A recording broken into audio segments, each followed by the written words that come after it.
Hello students, this is Shubham Poddar, your mathematics teacher. आशा करता हूँ कि आप सब खूब खुश होंगे, मेहनत कर रहे होंगे, पढ़ाई कर रहे होंगे। सो थ्योरेटिकली हम लोग ट्वेल्थ मैथमेटिक्स में जो करंट सिलेबस है 2020-21 सेशन के लिए, इसमें हम लोगों ने मैक्सिमा मिनिमा थ्योरेटिकली कंप्लीट कर लिया है।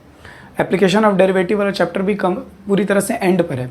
कुछ वर्ड्स प्रॉब्लम है जो बोर्ड एग्जामिनेशंस में पूछे जाते हैं और लॉन्ग मार्क्स में ना 6 मार्क्स में क्वेश्चन में लास्ट ईयर तक पूछे जा रहे थे।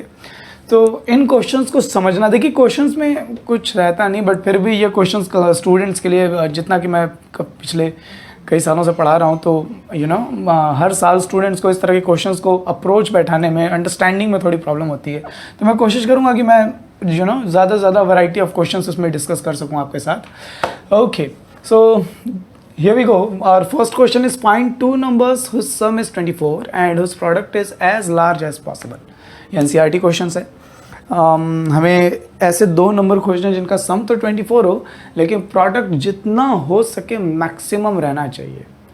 जितना मैक्सिमम आप प्रोडक्ट रख सकते हैं, ऐसे दो नंबर्स। फॉर एग्जांपल अगर आप 1 और 23 चूज़ कर रहे हैं तो सम 24 ही रहना चाहिए, लेकिन प्रोडक्ट मैक्सिमम होना चाहिए। 23 इंटू 1 करने पर 23 ही आएगा। अगर आप 2 और 22 सेलेक्ट कर रहे हैं तो सम करने पर तो 24 ही आएगा, बट प्रोडक्ट करने पर 44 अब बढ़ गया। पहले 23 आ रहा था प्रोडक्ट, अभी प्रोडक्ट 23 आएगा, लेकिन अब प्रोडक्ट 44 आएगा, अब 63 आएगा। तो देखिए प्रोडक्ट बढ़ रहा है। तो हमको ये देखना है कि प्रोडक्ट मैक्सिमम क्या आ सकता है। और ये तो मैं बड़ी सिंपल वैल्यूज़ ले रहा हूँ ना, जो नंबर्स हैं। यहाँ तो ऐसा कुछ लिखा नहीं कि दोनों नंबर्स इंटीजर होने चाहिए, पॉजिटिव इंटीजर होने चाहिए। फिर नंबर्स कुछ भी डेसिमल में भी हो सकते हैं। तो हम लोग कितना हिट एंड ट्राई करेंगे।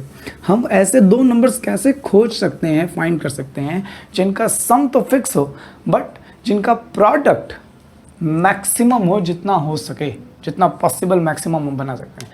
मतलब एक तरह से हमको सम फिक्स रखना है और प्रोडक्ट को मैक्सिमाइज करना है। ओके, सो मैक्सिमा मिनिमा के फंक्शन में हम लोगों को याद होना चाहिए ये बात कि हम लोग जिस चीज़ को मैक्सिमाइज या मिनिमाइज करना है, उसके लिए हम लोग first order derivative test, second order derivative test करते हैं। तो यहाँ कुछ ऐसा है कि दो चीज़ों की बात हो रही है। एक तो सम की, सम को मैं ऐसे लिख दे रहा हूँ, s is equals to x plus y which is equals to 24 and product is, आप ये बात पहले लिख लीजिएगा, let the numbers are x and y। प्रोडक्ट हमको चाहिए x y और इसको मैक्सिमम बनाना है। इसको मैक्सिमम बनाने का मतलब ये हमारा एक तरह से प्रोडक्ट फंक्शन है और हमको इस फंक्शन को मैक्सिमाइज करना है, इसकी मैक्सिमम वैल्यू फाइंड करनी है। ध्यान दीजिएगा मेरी बात को। अब इसको मैक्सिमाइज करने के लिए हम इसका डिफरेंशिएशन करेंगे। हमको p का डिफरेंशिएशन करना पड़ेगा किसी वेरिएबल के रिस्पेक्ट में, लेकिन यहाँ तो दो वेरिएबल है, x भी है और y भी है ना। तो आप खुद ये सोचिए, हमने तो मैक्सिमा मिनिमा जो पढ़ा है वो सिंगल वेरिएबल में पढ़ा है। हम p का डिफरेंशिएट कर सकते हैं, बट यहाँ तो दो वेरिएबल, किसके रिस्पेक्ट में डिफरेंशिएट करेंगे, x के रिस्पेक्ट में, y के रिस्पेक्ट में। हम लोग जो कैलकुलस पढ़ रहे हैं, डिफरेंशिएशन, इंटीग्रेशन, लिमिट, कंटिन्यूटी, जो कुछ भी हम लोगों ने पढ़ा है 11th और 12th में अब तक, वो हम लोग सिंगल वेरिएबल कैलकुलस पढ़ रहे हैं। यहाँ तो दो वेरिएबल हैं सर। तो देखिए यहाँ दो स्टेटमेंट इसीलिए दिए जाते हैं कि आप एक स्टेटमेंट से, देखिए सम फिक्स है, यहाँ से आप y की या x की किसी की भी एक वैल्यू को रिप्लेस कर लीजिए।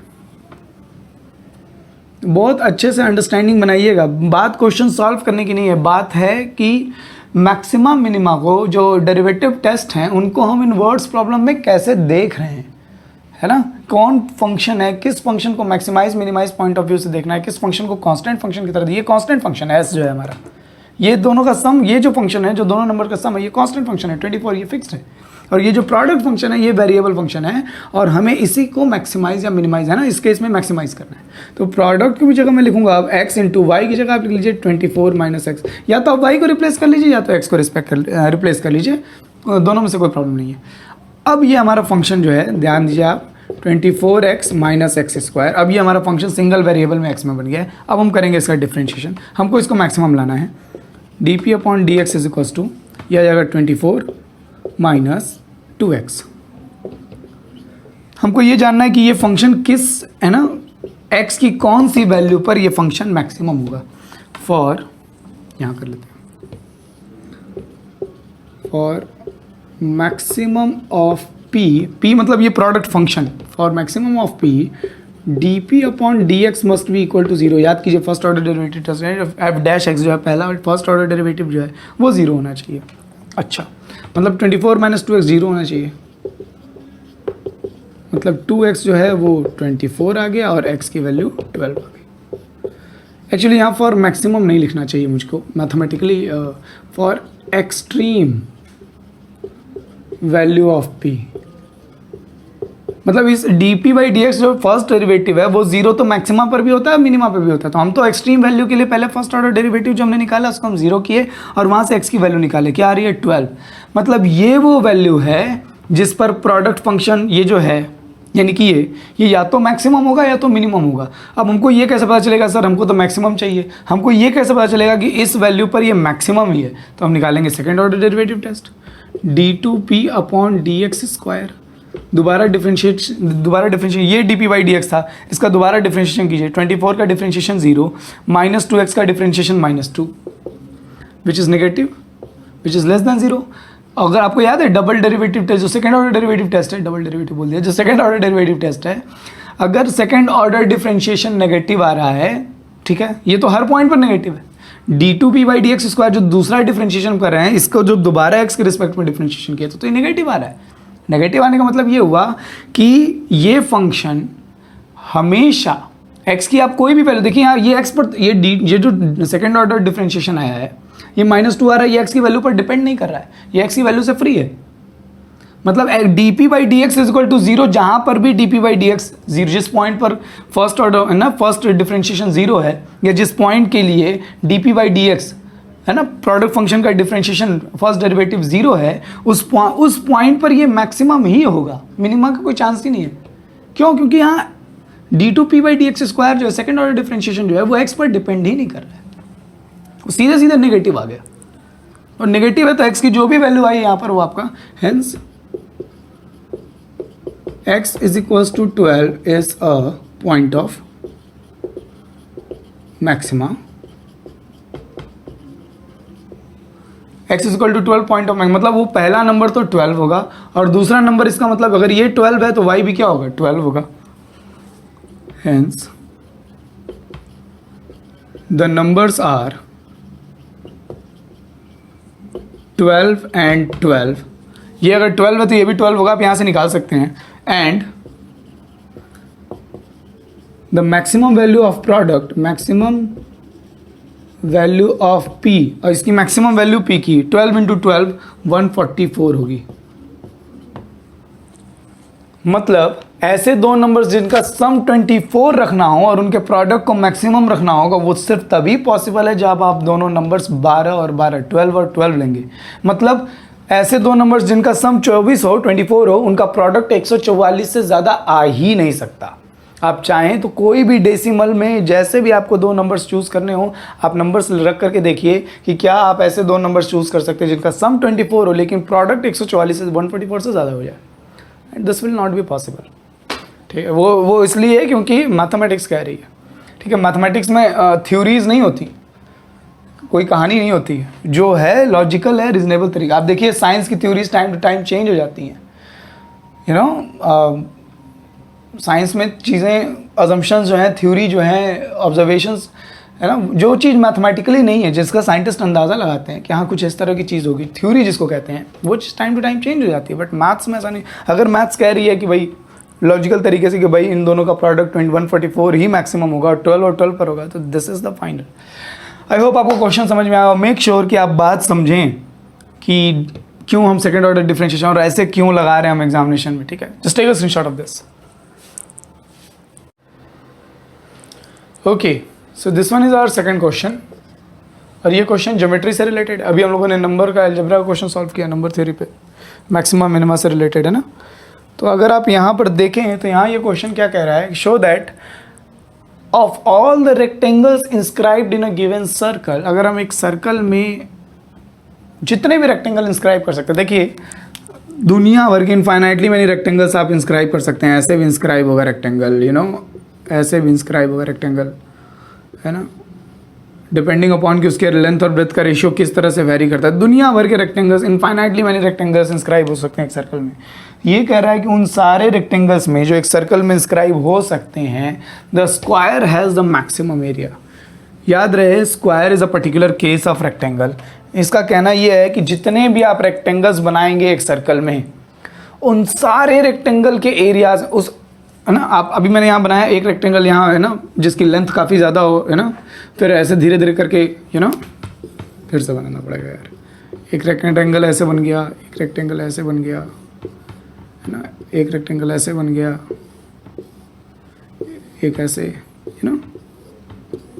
ये कह रहे हैं महाशय कि ये जो जितने दुनिया भर के आप रेक्टेंगल बना रहे हैं, इन सब का एरिया देखिए, इसमें उस रेक्टेंगल का एरिया इक्वल होगा, मैक्सिमम होगा, उस रेक्टेंगल का एरिया मैक्सिमम होगा जब इसकी लेंथ और ब्रेथ बराबर हो जाए, मतलब वो स्क्वायर रहे, है ना। Out of all the rectangles that can be inscribed in a given circle, the square, when the rectangle becomes a square, when the length and breadth of the rectangle become equal, at that instant of time, ये कहेंगे that rectangle will have the maximum area, है ना, जब उसकी length और breath equal हो जाए, मतलब जब वो स्क्वायर हो जाए। अब ये कैसे पता चलेगा भैया कि यानी कि सर्कल के अंदर अगर आपको मैक्सिमम एरिया का रेक्टेंगल बनाना है तो आपको उसकी लेंथ और ब्रेथ इक्वल रखनी पड़ेगी, मतलब उसको स्क्वायर बनाना पड़ेगा। तो देखिए, सीधी सी बात है कि हमको मैक्सिमम रखना है एरिया को। आपको दो चीज़ें देखनी है इस तरह के क्वेश्चंस में, ध्यान दीजिए, है ना, दो बातें आपको देखनी है। पहली ये कि कांस्टेंट कौन सी चीज़ है, फिक्स कौन सी, जैसे पिछले वाले क्वेश्चन में दोनों नंबर्स का सम फिक्स था। ये दो चीज़ें एकदम यूनिवर्सल हैं इस टाइप के क्वेश्चंस में। आपको ये देखना है कि एक चीज़ कांस्टेंट दी होगी, जैसे इस क्वेश्चन में सर्कल कांस्टेंट है, सर्कल फिक्स है। यहाँ रेक्टेंगल की शेप वेरी कर रही है, दुनिया भर के रेक्टेंगल बनेंगे, उन रेक्टेंगल्स में से आपको चुनना है, उस कंडीशन को देखना है जिस कंडीशन में रेक्टेंगल का एरिया मैक्सिमम हो रहा है। सर्कल की शेप नहीं वेरी कर रही रेक्टेंगल की शेप। तो फिक्स है सर्कल का एरिया, रेडियस, ये सब फिक्स हैं। वेरी कर रहा है आपका रेक्टेंगल का एरिया। तो एरिया को हमको मैक्सिमम रखना है, तो ये मैं लिख दे रहा हूँ एरिया। ये आप लिख दीजिएगा let us consider that ABCD is a rectangle that is inscribed in a given circle. Given circle का मतलब सर्कल गिवन है, फिक्स्ड है, कांस्टेंट है, सर्कल की शेप नहीं वेरी कर रही। मतलब ये जो सर्कल की रेडियस होगी, मान लीजिए O सेंटर है, तो ये रेडियस फिक्स है, R नहीं बदल रहा। और ये रेक्टेंगल की लेंथ है X एंड Y, और X और Y वेरी कर रही है, डिपेंड करता है कि आपने, यू नो, X जब कम हो रहा होगा Y बढ़ रही होगी, जब Y कम हो रहा होगा तो X बढ़ रहा होगा। X Y वेरी कर रहा है बट R कांस्टेंट है। तो एरिया हमारा हो जाएगा लेंथ इंटू ब्रेथ, एरिया हमारा हो जाएगा लेंथ इंटू ब्रेथ। अच्छा, लेकिन तो अच्छा हमको इसी एरिया को मैक्सिमाइज करना है, तो मैं इसको A लिख दे रहा हूँ, A function, area function, capital A। हमको इसी एरिया को मैक्सिमाइज करना है। तो मैक्सिमाइज करने के लिए इसको डिफरेंशिएशन करना पड़ेगा, चाहे फर्स्ट ऑर्डर डेरिवेटिव टेस्ट करें, चाहे सेकंड ऑर्डर डेरिवेटिव टेस्ट करें। बट यहाँ तो दो वेरिएबल है, तो या तो Y को या तो X को दूसरे वेरिएबल के टर्म्स में एलिमिनेट करना पड़ेगा। जैसे अभी हम लोगों ने पिछले क्वेश्चन में y की वैल्यू को x के टर्म्स में रखा था, वो कहाँ से रखा था, कांस्टेंट जो चीज़ दी थी सम, वहाँ से। तो इसमें कांस्टेंट क्या है, r। मुझको r की हेल्प से y को या तो x के टर्म्स में या x को y के टर्म्स में रिप्लेस करना पड़ेगा। बड़ा सिंपल सा काम है। इस ओरिजिन से, सॉरी, ये सेंटर से यहाँ पर लेंथ पर जो है ना एक परपेंडिकुलर ड्रॉप कर दीजिए। ये अगर y है तो ये y/2 हो जाएगा, और यहाँ से मैं इसका नाम लिख देता हूँ कुछ m, ठीक है।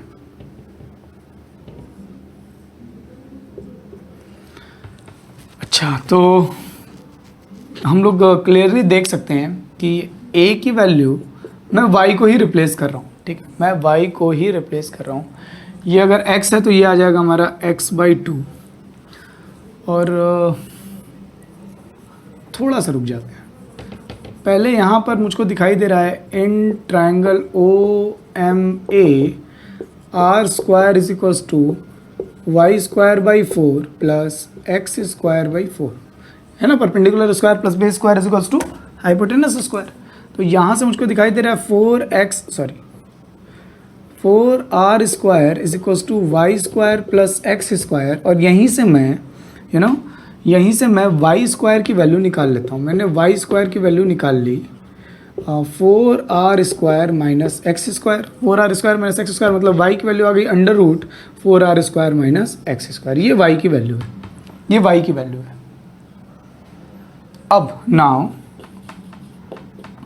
एरिया क्या होगा, लेंथ इंटू ब्रेथ। एरिया को हमने लिखा x इंटू वाई की वैल्यू हम रिप्लेस करके ये लिखेंगे under root 4r square minus x square. अब देखिए r constant, r is the radius of circle, और मैंने बोला कि ये कांस्टेंट है, x वेरी कर रहा है, तो अब हमारा एरिया फंक्शन बन गया सिर्फ वेरिएबल x में।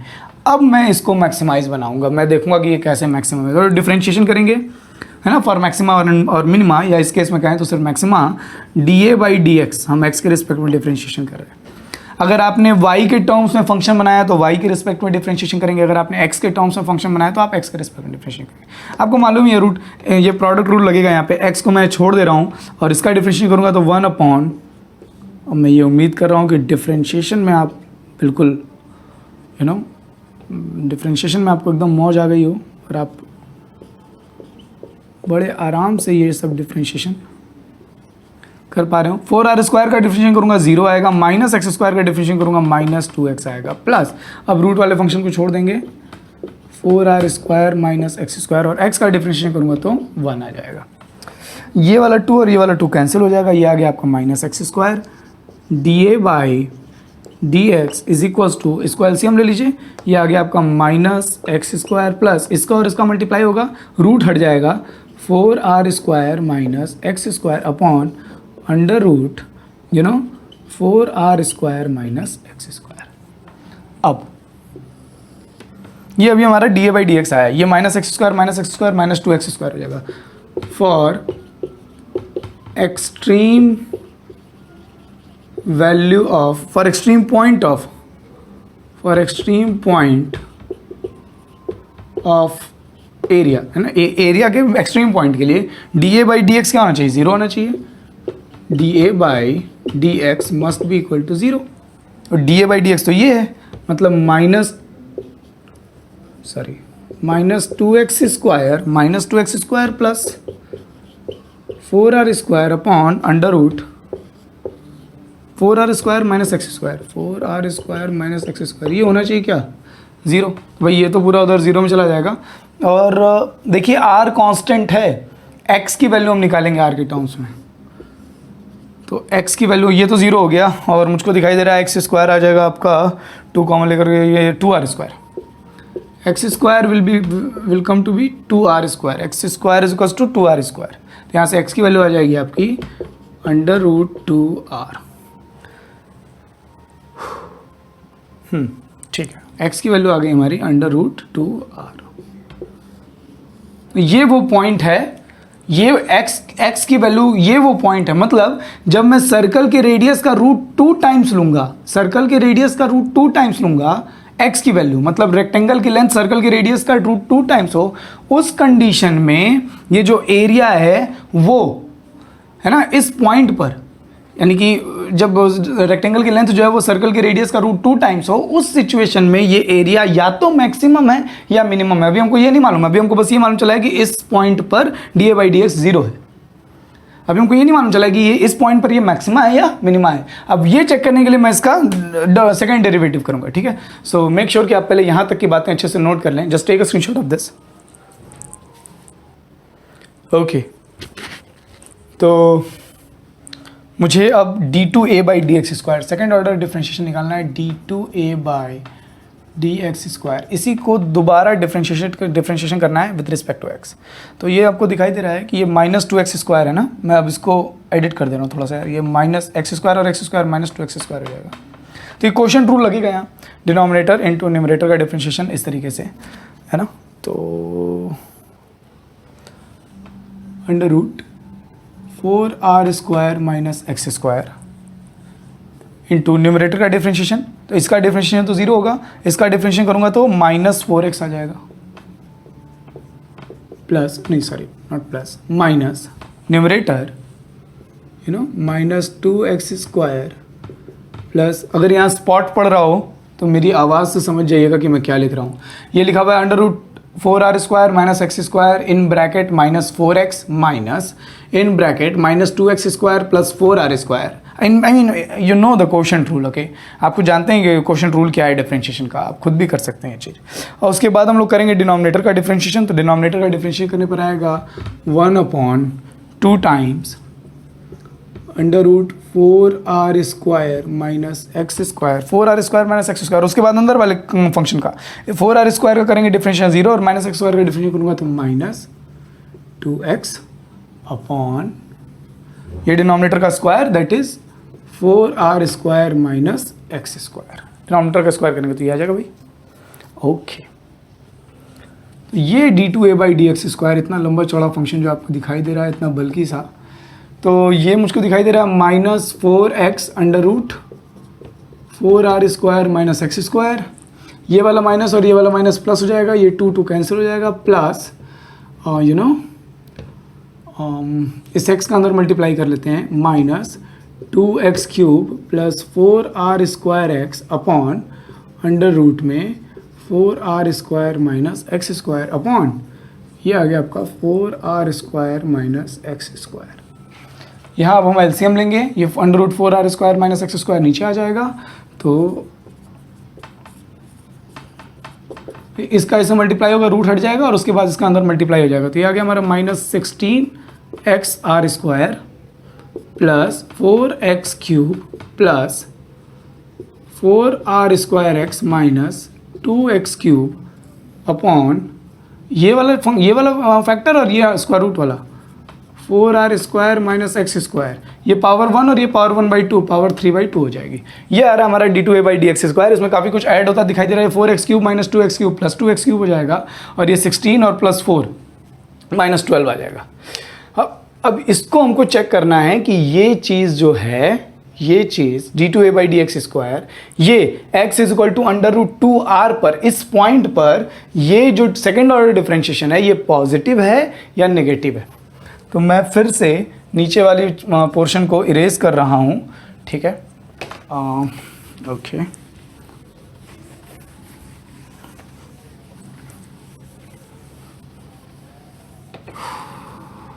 है ना। तो हम यहाँ अब लिख रहे हैं d2a/dx² at x is equal to under root 2r। x की वैल्यू इस पॉइंट पर हम देख रहे हैं, इस पॉइंट पे फंक्शन एक्सट्रीम वैल्यू अटेंड कर रहा था, this is the point of extreme. इस पॉइंट पे फंक्शन एक्सट्रीम वैल्यू अटेंड कर रहा है, कौन सा फंक्शन, एरिया फंक्शन। अब एक्सट्रीम वैल्यू में वो मैक्सिमा अटेंड कर रहा है, मिनिमा अटेंड कर रहा है, ये हमको देखना है। तो मैक्सिमा ही अटेंड कर रहा होगा, एक ही पॉइंट आ रहा है और क्वेश्चन में चूंकि कहा है कि एरिया मैक्सिमम चाहिए, तो उस पॉइंट पे मैक्सिमा ही आ रहा होगा। मैक्सिमा आने का मतलब double derivative test, sorry double differentiation है, ये नेगेटिव आना चाहिए। और देख भी लेते हैं, ये 4x³ माइनस 2x³ ये आ जाएगा आपका 2x³ और माइनस, और ये minus 12xr² upon 4r² minus x square और इसकी पावर 3/2, ठीक है। ये हमारा d2a/dx² था, ठीक है। अब मैं निकाल रहा हूँ d2a upon dx² at x is equals to under root 2r। तो x की value under root 2r put कर दीजिए, अंडर रूट 2 का क्यूब करेंगे तो 2√2 आ जाएगा, 2√2 और 2 का मल्टीप्लाई होगा 4√2 और r का क्यूब करेंगे यहाँ आ जाएगा r³ माइनस, ठीक है। यहाँ x की वैल्यू आप 2 रूट है ना अंडर रूट 2r रखेंगे तो 12 under root 2 r into r² r³ आ जाएगा अपॉन यहाँ पर आप देखिए x की वैल्यू अंडर रूट 2r रखेंगे तो अंडर रूट 2r का स्क्वायर करने पर 2r² आएगा, 4r² में से 2r² माइनस करेंगे तो 2r² आएगा, 2r² इसकी पावर 3/2। और बहुत सिंपल सा काम है, देखिए ये स्क्वायर रूट जब आप पहले लगाएंगे, पहले स्क्वायर रूट लगा लीजिए, तो ये जब आप स्क्वायर रूट लगाएंगे इसका तो r² का स्क्वायर रूट r आएगा और 2 का स्क्वायर रूट अंडर रूट 2 आ जाएगा। अब इसका क्यूब कर लीजिए, अंडर रूट 2 का क्यूब करेंगे तो आपका आ जाएगा 2 अंडर रूट 2 और r का क्यूब करेंगे तो आपका आ जाएगा r³ देखिए कॉमन होकर के कैंसिल आउट हो जाएगा, ये तो सबको दिखाई दे ही रहा होगा कि यहाँ पर r³ कॉमन होकर के कैंसिल हो जाएगा। ये एक एक स्टेप में होगा, मैं यहाँ ऐसे समझा दे रहा हूँ, ठीक है। आप क्लास 12th में इतनी तो बेसिक मैथमेटिकल कैलकुलेशन खुद से कर सकते हैं। 4 अंडर रूट 2 में से 12 अंडर रूट 2 जाएगा तो माइनस 8 अंडर रूट 2 बचेगा, 8 ही ना, हाँ 8 ही बचेगा, minus 8 under root 2 upon 2 under root 2। अब देखिए ये रूट 2 कैंसिल हो गया, ये आ रहा है -4 which is negative, hence the area function will be maximum at x is equals to under root 2r। Question की लेंथ पर बिल्कुल मत जाइए, प्रैक्टिस और